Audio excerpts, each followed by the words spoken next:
இன்றைக்கி கடவுள் நம்மளுக்கு கொடுத்துருக்க வசனம் யோசுவா 1:7.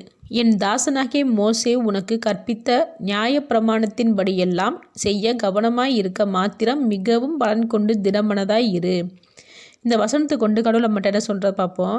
மோசே இறந்ததுக்கப்புறம் யோசுவாவை கொண்டு தேவன் இஸ்ரவேலர்களை வழி நடத்தும் போது யோசுவா எப்படி இவ்வளோ பெரிய வேலை செய்ய போகிறோம்னு நினச்சி கலங்குறான், பயப்படுறான்.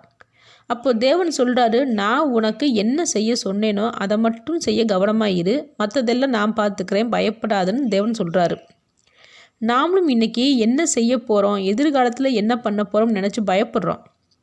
நமக்கு தேவன் சொல்கிற வார்த்தை என்னதுன்னா, தேவன் நமக்கு என்ன செய்ய சொல்கிறாரோ அதை மட்டுமே செஞ்சாலே போதும். அதில் ஒன்றும் கூட்டவும் வேண்டாம், குறைக்கவும் வேண்டாம். அப்படி நம்ம அவரோட வார்த்தையை கேட்டு செயல்படும்போது நம்மளோட நிகழ்காலத்தையும் எதிர்காலத்தையும் அவர் பார்த்துப்பார். நமக்கு என்னென்ன தேவைகள் இருக்கும்னு நம்மளை விட அவருக்கு தான் நல்லாவே தெரியும்.